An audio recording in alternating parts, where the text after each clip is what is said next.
6 ಗಂಟೆಗೆ ಶೋ ಇತ್ತು.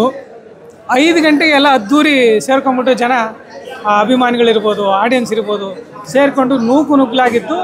ಆ ಥಿಯೇಟ್ರ್ ಅಂತೂ ಫುಲ್ಲು ಆಗಿತ್ತು. ಸೊ ಥಿಯೇಟ್ರ್ ಫುಲ್ ಆದಮೇಲೆ ನಮಗೊಂದು ಭಯ ಇತ್ತು. ಸಿನಿಮಾ ನಾವು ಮೊದಲು ಇಂಟ್ರ್ಯೂ ಮಾಡುವಾಗೆಲ್ಲ ಹೇಳ್ತಾ ಇದ್ವಿ, ಇದು ಸೀಟ್ ಹೆಡ್ಸ್ ಮೂವಿ, ಕತೆ ಹೆಂಗೆ ತೊಗೊಂಡೋಗುತ್ತೆ ಅಂದರೆ ನಿಮ್ಗೆ ಎಲ್ಲೂ ಬೋರ್ ಆಗಕ್ಕೆ ಬಿಡಲ್ಲ, ಎಲ್ಲೂ ಆಚೆ ಈಚೆ ಅಲ್ಲಾಡಕ್ಕೆ ಬಿಡಲ್ಲ, ನಿಮ್ಮನ್ನು ಆ ಥರ ಕರ್ಕೊಂಡೋಗುತ್ತೆ ಕತೆ. ಸುದೀಪ್ ಸರ್ ಕೂಡ ಹಂಗೆ ಕಾಣಿಸ್ತಾರೆ, ಹಂಗೆ ಆ್ಯಕ್ಟ್ ಮಾಡಿದ್ದಾರೆ ಅಂತ ಹೇಳಿದ್ದೆ ನಾನು ಇಂಟ್ರ್ಯೂನಲ್ಲಿ. ಸೊ ಡೈರೆಕ್ಟರ್ ವಿಜಯ್ ಸರ್ಗೆ ಥ್ಯಾಂಕ್ಸ್ ಹೇಳೋಕ್ಕೆ ಇಷ್ಟಪಡ್ತೀನಿ. ಯಾಕಂದರೆ ಆ ಮಾತನ್ನು ಅವ್ರು ಉಳಿಸ್ಕೊಂಡ್ರು. ಎಲ್ಲೂ ನಿಮ್ಗೆ ಬೋರ್ ಆಗಕ್ಕೆ ಬಿಡಲ್ಲ, ಎಲ್ಲೂ ಆಚೆ ಈಚೆ ಅಲ್ಲಾಡಕ್ಕೆ ಬಿಡಲ್ಲ ಸಿನಿಮಾ. ನೀವು ನೋಡ್ತಾ ನಿಮಗೆ ಗೊತ್ತಿಲ್ಲದೆ ಸೀಟ್ ಎಡ್ಜಿಗೆ ಬರ್ತೀರಾ. ಸೊ ಆ ಥರ ಕತೆ ಒಂದು ತಗೊಂಡು ಕ್ಯಾರಿ ಮಾಡಿದ್ದಾರೆ. ಸುದೀಪ್ ಸರ್ ಅಂತೂ ಇದರಲ್ಲಿ ಒಂದು ಪೊಲೀಸ್ ಕಾಪ್ ಆಗಿ ಹೆಂಗೆ ಮಿಂಚಿದ್ದಾರೆ ಅಂದರೆ ನಾವು ಅದನ್ನು ನೀವು ಸ್ಕ್ರೀನಲ್ಲಿ ನೋಡಿ ಎಂಜಾಯ್ ಮಾಡ್ಬೇಕ್ರಿ. ನಾವು ಹೇಳಬೇಕು ಅಂತಂದರೆ ನಾವು ಅದನ್ನು ಎಷ್ಟು ಎಕ್ಸ್ಪ್ಲೇನ್ ಮಾಡಿದ್ರು ಕಡಿಮೆನೇ. ಸೀನಲ್ಲಿ ನೀವು ಸ್ಕ್ರೀನಲ್ಲಿ ನೋಡ್ತಾ ಇದ್ದರೆ ನಿಮಗೆ ಹಬ್ಬ ಆಗುತ್ತೆ ಕಣ್ಣಿಗೆ, ಅಷ್ಟೇ ಎಂಟರ್ಟೈನಿಂಗ್ ಆಗಿದೆ. ಮತ್ತು ಇಡೀ ಫ್ಯಾಮಿಲಿ ಕೂತ್ಕೊಂಡು ಒಂದು ಎಂಟರ್ಟೈನ್ ಮಾಡ್ತಕ್ಕಂಥ ಒಂದು ಸಬ್ಜೆಕ್ಟ್. ಒಂದು ಎಷ್ಟು ನಿಮಗೆ ಆ್ಯಕ್ಷನ್ ಇದೆಯೋ, ಎಷ್ಟು ಎಂಟರ್ಟೈನಿಂಗ್ ಇದೆಯೋ, ಅಷ್ಟೇ ಒಂದು ಎಮೋಷ್ನಲ್ ಟಚ್ ಇದೆ. ಪ್ರಸ್ತುತ ದಿನಮಾನಕ್ಕೆ ಬೇಕಾಗಿರ್ತಕ್ಕಂಥ ಒಂದು ಸಬ್ಜೆಕ್ಟನ್ನು ಇಟ್ಕೊಂಡು ಡೈರೆಕ್ಟರ್ ಸರ್ ನೀಟಾಗಿ ತೊಗೊಂಡು ಹೋಗಿದ್ದಾರೆ. ಸುದೀಪ್ ಸರ್ ಅದನ್ನು ನೀಟಾಗಿ ಕ್ಯಾರಿ ಮಾಡಿದ್ದಾರೆ. ಅಂಥ ಒಂದು ಸಿನಿಮಾದಲ್ಲಿ ನಾನು ಒಂದು ಪಾತ್ರವಾಗಿರೋದು ನನಗೆ ತುಂಬ ಖುಷಿ ಕೊಟ್ಟಿದೆ. ದಯವಿಟ್ಟು ಮಿಸ್ ಮಾಡದೆ ಸಿನಿಮಾ ನೋಡಿ. ಇದು ಕನ್ನಡದ ಸಿನಿಮಾ ಅನ್ನೋದಕ್ಕಿಂತ ಒಂದು ಸೌತ್ ಇಂಡಿಯನ್ ಸಿನಿಮಾ ಅಂತ ನಾವೇ ಹೆಮ್ಮೆಯಿಂದ ಹೇಳ್ತಕ್ಕಂಥ ಒಂದು ಒಂದು ಸಿನಿಮಾ ಇದು. ಜೈ ಮ್ಯಾಕ್ಸ್, ಒಳ್ಳೇದಾಗಲಿ ಸರ್. ಅಲ್ಲ, ಒಂದು ಸಿನಿಮಾ ಅನ್ನೋದು ನಿಷ್ಕರ್ಷ ಸಿನಿಮಾ ಒಂದು ದಿವಸದಲ್ಲಿ ಶೂಟ್ ಆಗಿರುವಂಥದ್ದು, ಒಂದು ದಿವಸ ಸ್ಟೋರಿ ಶೂಟ್ ಆಗಿರುವಂಥದ್ದು. ಅದೇ ಥರ ಇದು ಒಂದು ರಾತ್ರಿಯ ಕತೆ. Exactly sir. ಸೊ ತುಂಬ ದಿವಸ ಶೂಟ್ ಆಗಿದೆ. ನೀವು ಸುದೀಪ್ ಅವ್ರ ಜೊತೆ ಅಭಿನಯ ಮಾಡಿದರೆ ಅನುಭವ ಹೇಗಿತ್ತು? ಮತ್ತೆ ಶೂಟಿಂಗಲ್ಲೆಲ್ಲ ಆದ ಅನುಭವಗಳು? ನೈಟೇ ಜಾಸ್ತಿ ಶೂಟ್ ಇರುತ್ತೆ, ಕತ್ಲೆ ಶೂಟ್ಗಳೇ ಜಾಸ್ತಿ. ನೀವು ಹೇಳಿದಾಗೆ ಇದು ಒಂದು ರಾತ್ರಿಯ ಕತೆ, ಆದರೆ ಶೂಟ್ ಮಾಡಿರೋದು ಹಲವು ರಾತ್ರಿಗಳು. ಎಷ್ಟೋ ರಾತ್ರಿಗಳು ಶೂಟ್ ಮಾಡಿದ್ವಿ. 100 ದಿನದ ಮೇಲೆ ಶೂಟ್ ಆಗಿದೆ ಇದು. ಸೊ ನಾವು ಕೂಡ ಶೂಟಿಂಗ್ ಸ್ಪಾಟಲ್ಲಿದ್ದಾಗ ಆ ಧೂಳು, ಆ ಡಸ್ಟು, ಆ action ಪೋರ್ಷನಲ್ಲಿ Sudeep sir dedication. So ಆ ಡಸ್ಟು ನೀವು ಸಿನಿಮಾ ನೋಡಿದ್ರಿ, ನೀವು ನೋಡಿದಾಗ ನಿಮ್ಗೆ ಅನಿಸುತ್ತೆ ಡಸ್ಟು. ಲಾಸ್ಟ್ ಕ್ಲೈಮ್ಯಾಕ್ಸಲ್ಲಿ ಆ ಟೈರ್ ಸುಟ್ಟಿರೋ ಹೊಗೆ ಎಲ್ಲ ಬರ್ತಾ ಇರುತ್ತೆ. ಅದು ನಿರಂತರವಾಗಿ ನಾವು ಒಂದು ವಾರ ಶೂಟ್ ಮಾಡಿದ್ವಿ. ಆ ಟೈರ್ ಹೊಗೆ ಹಿಂಗೆ ಮಕ್ಕಕ್ಕೆಲ್ಲ ಕುತ್ಕೊಳ್ಳೋದು ನಮಗೆ.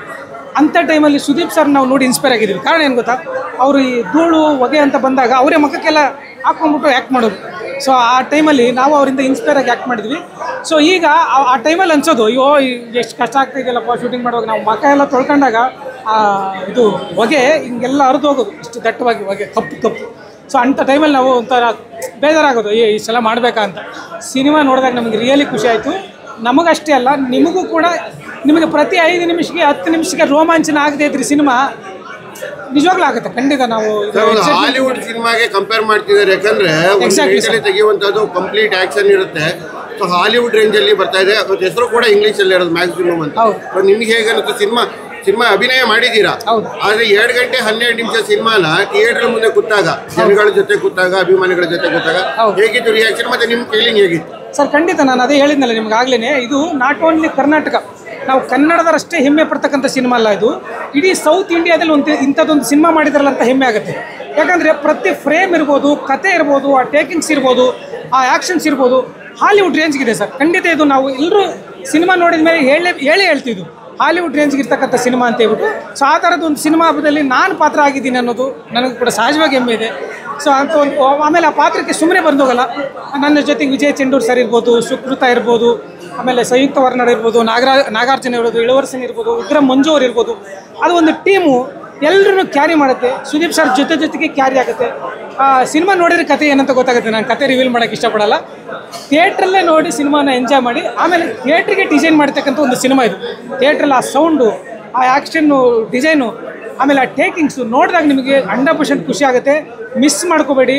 ಮಕ್ಕಳ ಸಮೇತ, ಇಡೀ ಫ್ಯಾಮಿಲಿ ಸಮೇತ ಬಂದು ಸಿನಿಮಾವನ್ನು ನೋಡಿ ಖಂಡಿತ ಎಂಜಾಯ್ ಮಾಡ್ತೀರಾ. ಎಷ್ಟು ಸಿನಿಮಾದಲ್ಲಿ ಆ್ಯಕ್ಷನ್ ಇದೆಯೋ, ಎಂಟರ್ಟೈನ್ ಇದೆಯೋ, ಅದೇ ಥರ ಒಂದು ಎಮೋಷ್ನಲ್ ಇದೆ. ಪ್ರಸ್ತುತ ದಿನಮಾನಗಳಲ್ಲಿ ಏನು ನಡೀತಾ ಇದೆ, ಅದಕ್ಕೆ ಪೊಲೀಸ್ ಡಿಪಾರ್ಟ್ಮೆಂಟು ಏನೆಲ್ಲ ಆ್ಯಕ್ಷನ್ಸ್ ತೊಗೋತಾ ಇದೆ, ಜವಾಬ್ದಾರಿ ತೊಗೋತಾ ಇದೆ ಅನ್ನೋದನ್ನು ತುಂಬ ನೀಟಾಗಿ ತೋರಿಸಿದ್ರೆ, ಅದನ್ನು ನಾನು ಜಾಸ್ತಿ ಕತೆ ಹೇಳೋಕ್ಕೆ ಇಷ್ಟಪಡಲ್ಲ. ಇಂಥ ಕಥೆಯಲ್ಲಿ ಒಂದು ಸುದೀಪ್ ಸರ್ ಜೊತೆಗೆ ಕ್ಯಾರಿ ಮಾಡೋದಕ್ಕೆ, ಸುದೀಪ್ ಸರ್ ನಮ್ಮನ್ನೆಲ್ಲ ಇಟ್ಕೊಂಡು ಅವರು ಎನರ್ಜಿ ತುಂಬಿ, ನಾವು ಶೂಟಿಂಗ್ ಮಾಡುವಾಗ ಅವ್ರು ಹೇಳ್ತಾಯಿದ್ರು, ನೋಡಿ ಈ ಸೆಟ್ಟನ್ನು ನಾವು ಮಾಡ್ತಾ ಇದ್ದೀವಲ್ಲ ಶೂಟಿಂಗು, ಇದನ್ನು ಇವಾಗ ಏನು ಅನ್ಸಲ್ಲ ನಮಗೆ. ಶೂಟಿಂಗ್ ಮುಗಿದ ಮೇಲೆ ನಮ್ಗೆ ಫೀಲ್ ಆಗುತ್ತೆ, ಇದು ಅಯ್ಯೋ ಇಂಥ ಸೆಟ್ಟನ್ನು ಮಿಸ್ ಮಾಡ್ಕೊತಾ ಇದೀವಲ್ಲ ಅಂತ ಹೇಳ್ಬಿಟ್ಟು. ಇವಾಗ ನಿಜವಾಗ್ಲೂ ಅದು ಫೀಲ್ ಆಗ್ತಾಯಿದೆ ನನಗೆ. ಅಯ್ಯೋ ಅಂಥ ಸೆಟ್ಟಲ್ಲಿ ಅಷ್ಟು ದಿನ ಜೊತೆಗೆ ಇದ್ದೀವಲ್ಲ ಅಂತ ಫೀಲ್ ಆಗ್ತಾಯಿದೆ. ಸೊ ಅದರ ಜೊತೆಗೆ Vijay Kartikeya sir, director sir ಮಾಡಿರ್ತಕ್ಕಂಥ ಒಂದು ಕತೆ ಮತ್ತು ಟೇಕಿಂಗ್ಸು, ನಾನು ನಿಜವಾಗ್ಲೂ ಥ್ಯಾಂಕ್ಸ್ ಹೇಳೋಕ್ಕೆ ಇಷ್ಟಪಡ್ತೀನಿ. ಮತ್ತು ಅಂಥ ಒಂದು ಸಿನಿಮಾದಲ್ಲಿ ಭಾಗಿಯಾಗೋದಕ್ಕೆ ನನಗೆ ಅವಕಾಶ ಕೊಟ್ಟಿದ್ದಕ್ಕೆ ಪ್ರೊಡ್ಯೂಸರ್ ಸರ್ಗೆ, ಡೈರೆಕ್ಟರ್ ಸರ್ಗೆ, ಸುದೀಪ್ ಸರ್ಗೆ ನಿಜವಾಗ್ಲೂ ಒಂದು ಥ್ಯಾಂಕ್ಸ್ ಹೇಳೋಕ್ಕೆ ಇಷ್ಟಪಡ್ತೀನಿ.